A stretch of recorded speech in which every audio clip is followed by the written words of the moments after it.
S ರಾಜ್ಯದಲ್ಲಿ ಕಳೆದ ಒಂದಷ್ಟು ತಿಂಗಳಿಂದ ಒಬ್ಬರ ಹೆಸರು ಸಿಕ್ಕಾಪಟ್ಟೆ ಹರಿದಾಡ್ತಿತ್ತು. ಅದೇ ಮಾಸ್ಕ್ ಮ್ಯಾನ್ ಅಂತ. ಸೊ ಈ ಮಾಸ್ಕ್ ಮ್ಯಾನ್ ಈಗ ಸ್ಯಾಂಡಲ್‌ವುಡ್‌ಗೂ ಎಂಟ್ರಿ ಕೊಟ್ಟಿದ್ದಾರೆ. ಸೊ ಆ ಮಾಸ್ಕ್ ಮ್ಯಾನ್ ಯಾರು, ಎತ್ತ ಅಂತ ಹೇಳೋದಕ್ಕೆ ನಮ್ಮ ಜೊತೆ ಸಿನಿಮಾದ writer, director, actor and producer ಆದಂಥ ರವಿಗೌಡರು ನಮ್ಮ ಜೊತೆ ಇದ್ದಾರೆ. ಬನ್ನಿ ಮಾತಾಡ್ಸೋಣ ಈ ಮಾಸ್ಕ್ ಮ್ಯಾನ್ ಏನೇನೆಲ್ಲ ಮಾಡ್ತಾರೆ ಅಂತ.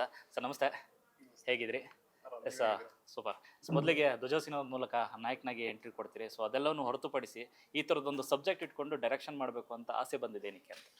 ಡೈರೆಕ್ಷನ್ ಮಾಡಬೇಕು ಅಂತ ಆಸೆ ಬಂದಿದ್ದಲ್ಲ, ಅದು ಆಕ್ಟಿಂಗ್ ಅಂತಾನೆ ಇದ್ದಿದ್ದು. ಆಕ್ಟಿಂಗ್ಗೆ ಕತೆಗಳು ಹುಡುಕ್ಬೇಕಾದ್ರೆ ಕತೆ ಯಾವ್ದು ಇಷ್ಟ ಆಗದೆ ಕತೆ ಮಾಡೋಣ ಅಂತ ಕತೆ ಮಾಡಿದ್ವಿ. ಕತೆ ಮಾಡಾದ್ಮೇಲೆ ಡೈರೆಕ್ಷನ್ ಇನ್ನೊಬ್ರ ಕೈಲಿ ಮಾಡಿಸ್ಬೇಕು ಅನ್ನೋ ಯೋಚನೆ ಬಂದಾಗ ಅವ್ರಿಗೆ ಬೇರೆಯವ್ರಿಗೆ ಕೊಟ್ಟು ಡೈರೆಕ್ಷನ್ ಮಾಡಿಸಿ ನಾನು ಅದೇ ಸೆಟ್ಟಲ್ಲಿ ಕೂತಿದ್ರೆ ಎಲ್ಲದಕ್ಕೂ ಇನ್ವಾಲ್ವ್ ಆಗಬೇಕು ಅನ್ಸುತ್ತೆ. ಆ ಇನ್ವಾಲ್ವ್ಮೆಂಟ್ ಚೆನ್ನಾಗಿ ಕಾಣಲ್ಲ, ಡೈರೆಕ್ಟರ್ಗೂ ಅದು ಇಷ್ಟ ಆಗಲ್ಲ, ಅಲ್ಲಿ ಎನ್ವೈರ್ಮೆಂಟು ಹಾಳಾಗುತ್ತೆ, ಆರ್ಟಿಸ್ಟ್ಗಳಿಗೂ ಇಬ್ಬಿಬ್ರು ಅವ್ರಿಗೆ ಗೈಡ್ ಮಾಡ್ತಾ ಇದ್ರೆ ಇಷ್ಟ ಆಗಲ್ಲ. ಸೊ ಅದೆಲ್ಲ ಕನ್ಸಿಡರ್ ಮಾಡಿ ಕಷ್ಟ ಆಗುತ್ತೆ ಅಂತ ಗೊತ್ತಿದ್ದು, ಬಟ್ ಹೇಗೋ ಮಾಡ್ಬೋಣ ಅಂತ ಡೈರೆಕ್ಷನ್ ಮಾಡಬೇಕಾಯ್ತು. ಸರ್ ಈ ಕತೆ ತಗೊಳಕ್ ಕಾರಣ ಏನಾಗಿತ್ತು ಅಂತ? ಎಲ್ಲೋ ಒಂದ್ ಕಡೆ ಉಪ್ಪಿ ಅವ್ರ ಇನ್ಫ್ಲುಯೆನ್ಸ್ ಇತ್ತಾ ಈ ಸಿನಿಮಾಗೆ ಅಥವಾ ನಿಮ್ಮ ಒಂದು ಡೈರೆಕ್ಷನ್ಗೆ ಅಂತ? ಖಂಡಿತ ಅವ್ರ ಇನ್ಫ್ಲುಯೆನ್ಸ್ ಸಿಕ್ಕಾಬಟ್ಟೆ. ಅದು ಅವ್ರ ಸಿನಿಮಾ ನೋಡ್ಕೊಂಡು ಬೆಳೆದಿದ್ದು, ಅವ್ರ ಹತ್ರ ಕೆಲಸ ಮಾಡ್ತಾ ಕಲ್ತಿದ್ದು ಇನ್ಫ್ಲುಯೆನ್ಸ್ ಅಂತೂ ಇದ್ದೇ ಇರುತ್ತೆ. ಬಟ್ ಈ ಕತೆಗೆ ಐ ಎಮ್ ಗಾಡ್ ಅಂತ ಟೈಟ್ಲ್ ಬಂದಿದ್ದು ಆಮೇಲೆ. ಕತೆ ಫಸ್ಟ್ ಬಂದಿದ್ದು. ಕತೆ ಮಾಡ್ಕೊಬೇಕಾದ್ರೆ ನಾವು ಕತೆ ಬರಿಬೇಕಾದ್ರೂ ಅವ್ರು ಹೇಳ್ಕೊಟ್ಟಿರೋದಿರ್ಬೋದು ಅಥವಾ ಅವ್ರ ಸಿನಿಮಾಗಳಿರ್ಬೋದು, ಅವೆಲ್ಲ ನಮ್ಗೆ ತಲೆಯಲ್ಲಿ ಓಡ್ತಾನೆ ಇರುತ್ತೆ. ಬಟ್ ಈ ಟೈಟ್ಲ್ ಬಂದಿದ್ದು ಸಿನಿಮಾ ಎಲ್ಲ ಮಾಡಾದ್ಮೇಲೆ ಐ ಎಮ್ ಗಾಡ್ ಅನ್ನೋ ಟೈಟ್ಲ್ ಇಡ್ಬೋದು ಅಂತ ಒಂದು ಆಪ್ಷನ್ ಸಿಕ್ತಿದ್ದಂಗೆನೆ ನಾವು ಬೇರೆ ಏನೇನು ಕನ್ಸಿಡರ್ ಮಾಡಿದ್ವಿ ಟೈಟಲ್ಸ್ ಅದೆಲ್ಲ ಸೈಡ್ಗೆ ಇಟ್ಟು, ಅದು ಉಪ್ಪಿಸರ್ಗೋಸ್ಕರ ಓಕೆ ಈ ಟೈಟ್ಲ್ ಇಡ್ಬೋದು ನನ್ನ ಸಿನಿಮಾಗೆ ಅಂತ ಬರ್ತಿದ್ದಂಗೆ ಅದನ್ನ ಫೈನಲ್ ಮಾಡ್ಕೊಂಡ್ವಿ. ಆರಂಭದಲ್ಲಿ ಹೇಳ್ದಂಗೆ ಒಬ್ಬ ಮಾಸ್ಕ್ ಮ್ಯಾನ್ ಈಗ ಕರ್ನಾಟಕ ತಡ್ಕೊಳಕ್ ಕಷ್ಟ ಆಗಿತ್ತು. ಸೊ ಈಗ ಮತ್ತೊಬ್ಬ ಮಾಸ್ಕ್ ಮ್ಯಾನ್ ಕೊಡ್ತಾ ಇದ್ರಿ ಸ್ಯಾಂಡಲ್ವುಡ್ಗೆ. ಸೊ ಬೇರೆ ವಿಚಾರ ಇಟ್ಕೊಂಡು, ಸೊ ಏನ್ ಥಾಟ್ ಈ ಮಾಸ್ಕ್ ಮ್ಯಾನ್ ಅನ್ನೋ ವಿಚಾರವನ್ನ ಈ ಸಿನಿಮಾದಲ್ಲಿ ತರ ಕಾರಣ ಏನಾಗಿತ್ತು ಅಂತ? ಒಂದು ವ್ಯಕ್ತಿ ತಾನೇ ದೇವರು ಅಂತ ಅನ್ಕೊಂಡು, ಅಂದ್ರೆ ಯಾವುದೋ ಯಾವುದೇ ಏನೇ ಕಾರಣಗಳಿರ್ಬೋದು, ತಾನೇ ದೇವರು ಅಂತ ಅನ್ಕೊಂಡು ಕೆಲವು ಕೆಲಸಗಳನ್ನ ಮಾಡಕ್ ಹೊರಟಾಗ ಅವನಿಗೆ ಅವನ ಐಡೆಂಟಿಟಿ ರಿವೀಲ್ ಮಾಡ್ಕೊಳಕ್ ಆಗಲ್ಲ. ಅದಕ್ಕೋಸ್ಕರ ಅಂಡ್ ತಪ್ಪು ಮಾಡ್ತಿದ್ದಾನೆ. ಸೊ ಅದಕ್ಕೋಸ್ಕರ ಐಡೆಂಟಿಟಿ ಕವರ್ ಮಾಡ್ಕೊಳಕ್ಕೆ ಮಾಸ್ಕ್ ಯೂಸ್ ಮಾಡ್ತಾನೆ.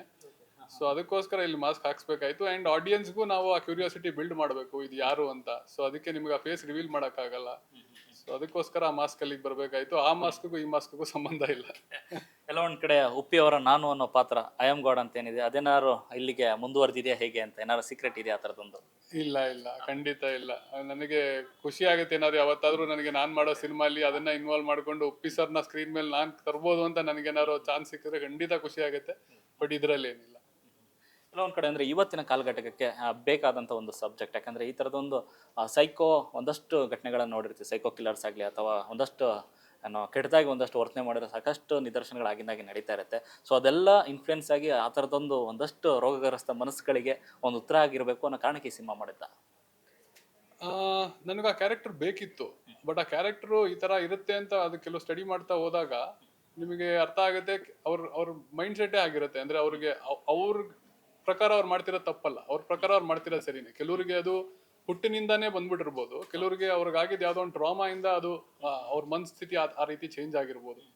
ಸೊ ಅದನ್ನ ಎಲ್ಲ ಸ್ಟಡಿ ಮಾಡ್ಬೇಕಾದ್ರೆ ಅದನ್ನು ಒಂದು ವರ್ಷನ್ ತೋರಿಸ್ಬೋದು ಅಂತ ಒಂದು ಆಪ್ಷನ್ ಸಿಕ್ಕಿದಾಗ ಬೇಕಿತ್ತು ನಮಗೆ ಸಿನಿಮಾಗೆ ಅದು ಅಂತ ಅಂದಾಗ ಅದು ಇರ್ಲಿ ಅಂತ ಹೇಳಿ ಇನ್ಕ್ಲೂಡ್ ಮಾಡ್ಕೊಂಡಿದ್ದು. ಈ ಥರ ಸೈಕೋ ಕಿಲ್ಲರ್ ಕಥೆಗಳನ್ನ ಕನ್ನಡಿಗರು ಎಷ್ಟು ಮಟ್ಟಿಗೆ ಒಪ್ಕೋತಾರೆ ಅಂತ ನಂಬಿಕೆ ಐತೆ ನಿಮ್ಗೆ ಆರಂಭದಲ್ಲಿ ರೈಟಿಂಗ್ ಟೈಮಲ್ಲಿ ಇದ್ದಾಗ? ಜನಕ್ಕೆ ಅದನ್ನ ನೋಡಿದಾಗ ಸೈಕೋ ಕಿಲ್ಲರ್ ಅಂತಿದ್ದಂಗೆ ಅನಿಸ್ಬೋದು, ಇದೇನು ನಿಜವಾಗ್ಲೂ ಈ ತರ ಎಲ್ಲ ಯಾರು ಇರ್ತಾರೆ ಅಂತ. ಬಟ್ ಸ್ಟಡಿ ಮಾಡಿದ್ರೆ, ನೀವು ಹುಡುಕಿದ್ರೆ ತುಂಬಾ ಜನ ಇದ್ದಾರೆ ಈ ತರ.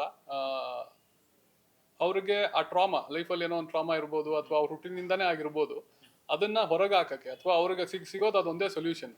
ನಾನು ಇದನ್ನೇ ಮಾಡಬೇಕು, ಇದೇ ಸರಿ ಅಂತ ಅವ್ರಿಗೆ ಮನಸ್ಥಿತಿಲಿ ಬಂದ್ಬಿಟ್ಟಾಗ ಅವ್ರದನ್ನ ಅವ್ರ ಪ್ರಕಾರ ಅವ್ರು ತಪ್ಪೇ ಮಾಡ್ತಾ ಇಲ್ಲ. ಸೊ ನೀವು ಅವ್ರಿಗೆ ಅದನ್ನ ತಪ್ಪು ಅಂತ ಹೇಳೋಕ್ಕೂ ಆಗಲ್ಲ, ನೀವು ಹೇಳಿದ್ರೆ ಅವ್ರಿಗೆ ಅರ್ಥನೂ ಆಗಲ್ಲ. ಸೊ ಆಡಿಯನ್ಸ್ಗೆ ಇದು ಈ ತರ ಇರ್ತಾರ ಅನ್ನೋ ಥಾಟ್ ಅನ್ನ ತೆಗೆದು ಒಂಚೂರು ನೋಡಿದ್ರೆ ಸಿಕ್ಬಿಡ್ತಾರೆ. ಈ ತರ ಇರೋ ಸುಮಾರು ಜನ ಸಿಗ್ತಾರೆ. ಸೊ ಕನೆಕ್ಟ್ ಆಗ್ತಾರೆ ಅಂತ ಅನ್ಕೊಂತೀನಿ. ಅಂಡ್ ಆ ಕ್ಯಾರೆಕ್ಟರ್ಗೂ ನಾವು ಆ ಕ್ಯಾರೆಕ್ಟರ್ ಏನಕ್ಕೆ ಆ ರೀತಿ ಮಾಡ್ತೀಯಾನೆ ಅನ್ನೋದಕ್ಕೂ ನಾವು ರೀಸನಿಂಗ್ ಇದೆ ಒಳಗಡೆ. ಸೊ ಅದ್ ನೋಡಿದಾಗ ಕನೆಕ್ಟ್ ಆಗ್ತಾರೆ ಅಂತ ಅನ್ಸುತ್ತೆ ನನಗೆ. ಈ ಸೈಕೋ ಕಿಲ್ಲರ್ನ ಉದ್ದೇಶ ಏನು ಅಂತಂದ್ರೆ, ಅಂದ್ರೆ ಈ ಥರ ಸೈಕೋ ಕಿಲ್ಲರ್ಗೆ ಸಾಮಾನ್ಯವಾಗಿರುವಂಥದ್ದು ಒಂದು ಹೆಣ್ಮಕ್ಳ ಮೇಲೆ ಇರುತ್ತೆ, ಇಲ್ಲಾಂದ್ರೆ ಸಮಾಜ ಮೇಲೆ ಕೋಪ ಇರುತ್ತೆ. ಸೊ ಅವ್ರು ಬೆಳೆದು ಬಂದ ರೀತಿ ಮೇಲೆ ಕೋಪ ಇರುತ್ತೆ. ಅಂದ್ರೆ ಮನೆ ಅಥವಾ ಅಪ್ಪ ಅಮ್ಮ ಬೆಳೆಸಿದ ರೀತಿ, ಅಣ್ಣ ತಮ್ಮಂದಿರ ಜೊತೆಗಿದ್ದದ್ದು, ಅವ್ರ ಜೊತೆ ಒಂದಷ್ಟು ಗಲಾಟೆಗಳು, ಈ ಥರ ಎಲ್ಲ ಇರುತ್ತೆ. ಇವನ್ ಉದ್ದೇಶ ಏನು? ಅದು ನೀವು ಸಿನಿಮಾಲೇ ನೋಡ್ಬೇಕು. ಈ ಉದ್ದೇಶ ಹೇಳ್ಬಿಟ್ರೆ ಕಷ್ಟ ಆಗುತ್ತೆ. ಅದು ನೀವು ಸಿನಿಮಾಲೇ ನೋಡ್ಬೇಕು. ಬಟ್ ನೀವು ಸಿನಿಮಾಲ್ ನೋಡಿದ್ಮೇಲೆ ಆ ಉದ್ದೇಶ ಸರಿನೋ ತಪ್ಪು ಅಂತಾನು ನಿಮಗೆ ಅದು ಒಂದ್ ಸ್ವಲ್ಪ ಡೌಟ್ ಅಲ್ಲೂ ಇರ್ಬೋದು.